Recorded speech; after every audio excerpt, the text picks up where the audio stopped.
my channel. It's been so while now, but I'm back and I'm better. So today we're going to be doing a makeup look. I'm going to my friend's 21st birthday tonight and we're in quarantine, so we're going to Club Cowboy. But anyway, I'm happy to do this look for y'all. I've been wanting to do a look on my channel for a long time, and here it is, quarantine and create. I'm currently in my beauty room right now, so it's not quite finished, but like I was like, Dad, I need to like make a video for YouTube. Let me come in here.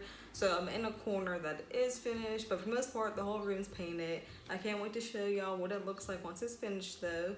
And I also apologize for me having a scarf on right now. Y'all, I've been natural since April 5th. Today is May 18th. I've been doing the rice water method. So right now my hair is in some braids, but I am putting on a wig for tonight. So y'all will see the finished makeup look and my wig together. You know, I'm gonna take my pics and whatnot. So I'm very excited just to share that with y'all. And I can't wait to tell y'all how the rice water has went because y'all, my hair is growing. So, all right, well, me talking too much longer, we're gonna get right into the video. So here we go. I moisturized my face off camera, so I immediately went in with the Prep and Prime primer from MAC. I love this type of primer because it's very lightweight and I feel like it has full coverage for sure. So I just applied the primer all over my face, and once that's finished, I will get right into my brows. When it comes to doing my eyebrows, I first start by just, brushing them up on both ends. I believe I did eyebrow per eyebrow during this video, but brush them up to make them even. And then I go in from the bottom of my eyebrow, like the beginning point, and then just make like light sweeping motions as I go over. I kind of have somewhat thick eyebrows, and during quarantine, I really didn't get them waxed. They're not waxed in this video right now, so I just try to be careful so not to make my eyebrows look too dark, although that I can, conceal it out for the most part. I like to fill them in by doing just small sweeping motions. My arch is pretty natural, so I kind of feel like I know how to find it. But I just have to take my time as well because once you mess an eyebrow up, it's kind of like you really can't start from square one again because it just gets messy every time you have to wipe it off. So being patient is key. So eventually you're going to conceal it out, but as long as your eyebrow looks like a somewhat decent eyebrow, you're good to move to the next brow, which I did here. When it comes to doing the second brow, I basically try to move my brush in the middle of my eyebrows, and so I can like line it up. The eyebrow that I'm doing right now is somewhat more of like my better brow. I feel like everyone always has like one better feature than the other on the body because this one has like its own natural arch that's more defiant. So it's somewhat easier to, navigate along filling the eyebrow in. And once I finish this brow, then I will go in with my concealer. So to go in with concealer, you should put the concealer under your eyebrow and above your eyebrow. It shouldn't be too thick because that's when concealer, kind of has like a big buildup. So I like to just like, thinly run it along under my eyebrow and then above. And then I go in with a beauty blender, which here I just have like a mini sponge because I couldn't find my beauty blender anywhere. And I just, blend it in. You shouldn't have to see like any fine lines from your concealer. And if need be, you can add more. I believe this really was not a good brow day for me, considering the fact that my eyebrows were not, done. Your quarantine has really taken effect on that. And when your eyebrows are, done or threaded, it's easier to do eyebrow, but the more hair is kind of the worst because your hairs are going each and every way. So I had to take a little bit more extra time to get that eyebrow where I wanted it to be.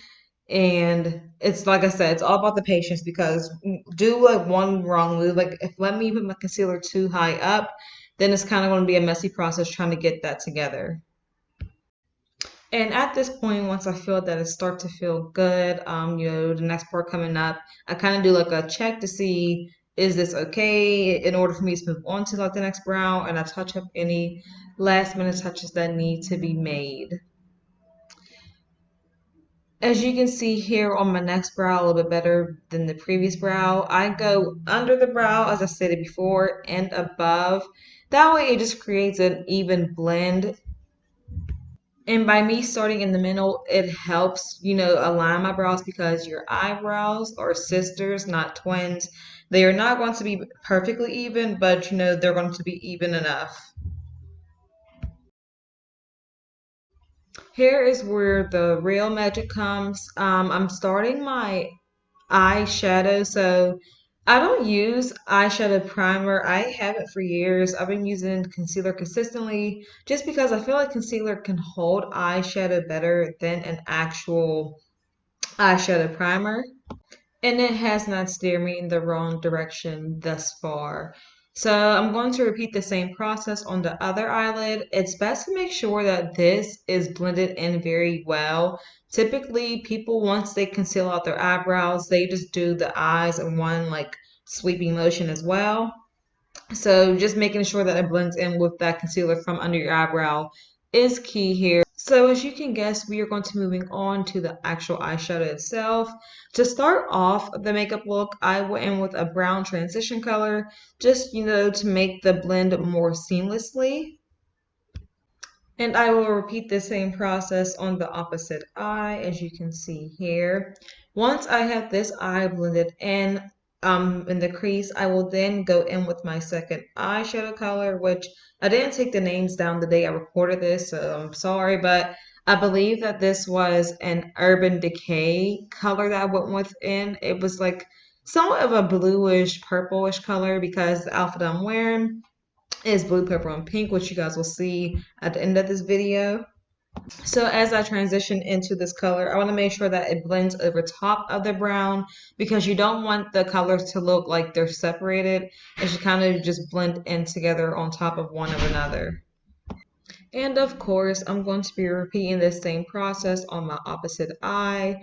I apologize in advance for me looking elsewhere during this video, like in the camera. I consistently had family members walk in on me and bother me after I told them I was recording this YouTube video. So just bear with me as I may look otherwise in the video as noted, or if you hear any other distinct sounds. So as I finish this eye off, I just continue to go back to make it look as, blendable and as equally pigmented as the other eye. And once that is finished, I will go back in with the original brush that I had for the brown, just to make sure that there wasn't too much brown that got covered up from the transition, just making the eyes look very even. I am now moving on to a pinkish color. I'm wearing somewhat of a colorful robe. The robe's not the correct term, but I just can't think of it right now. So the pink was like the main thing that I wanted to pop during this look, and it kind of gave me like a pinkish slash like faint purple color.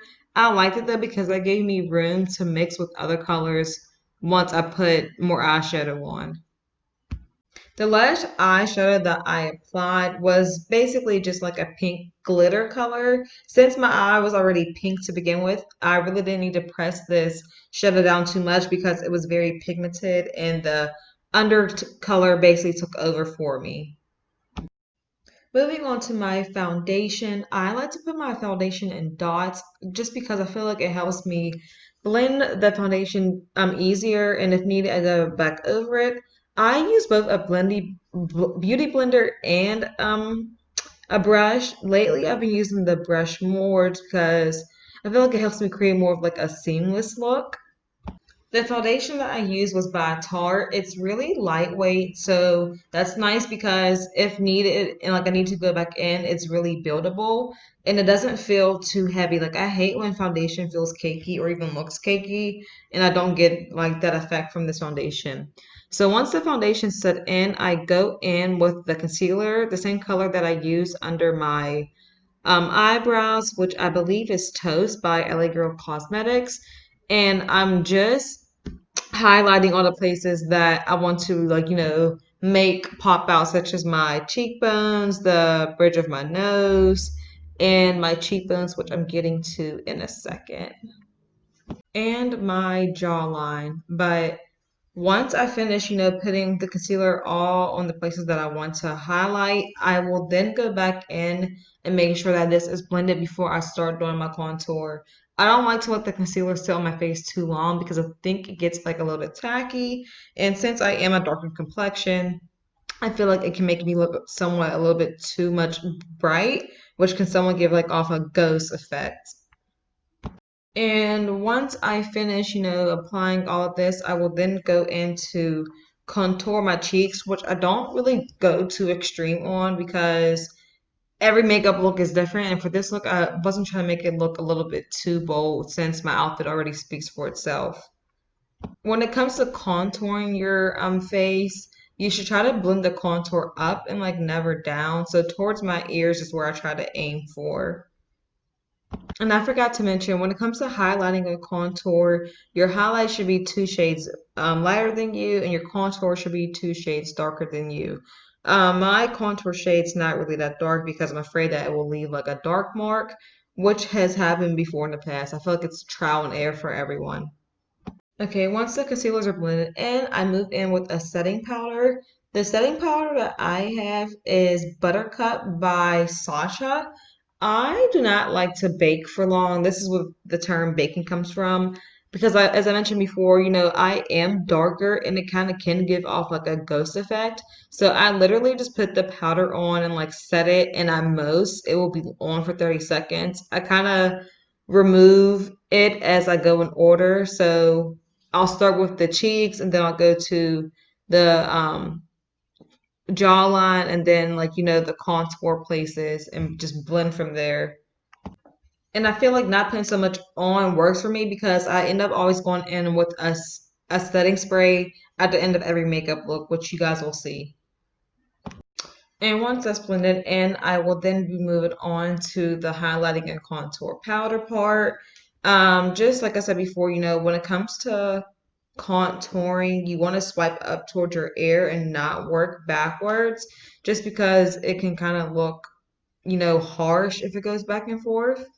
And when it comes to contouring, you should do like around your temple area, the places that you want to like make less dense. And then I do the sides of my nose to kind of give my nose a more, bolder look. And then the same places that I put the highlighter before, just go back in with the powder to make those features pop. I usually put my setting powder on after this step, but I just wanted to try this backwards and see how it worked. I feel like it kind of had the same effect. And I had to look away from the camera to make sure that I was getting myself right, so I'm sorry, y'all, that wasn't looking straight. Here comes the best part, putting on highlighter. I like my highlighters, to shine very bright for sure, but I don't like it to look too unnatural. Some part of some song came on, and I got my bag, so that's what you see that happening. And the way to tell if your highlighter is good enough, just do like a highlight check by turning your cheek towards the light. I also highlight my nose. I don't go too harsh because it can look like a little bit too much, but I will use my finger to blend it out. And here comes everyone's favorite part, putting on lashes. I have to do a separate video to show you guys how to put lashes on, but I am wearing my Cali lashes and you can see these lashes on my website. And the lip today is Misbehave Cosmetics. She's from Pittsburgh and I will put her IG below. Purple is my favorite color, and since I am having a colorful look, I thought it would be cute to have a different color lip beside a nude. And the last step here is, just spraying your face, as I was talking about before, and we are done. Thank you for watching. Here's the final look. See y'all.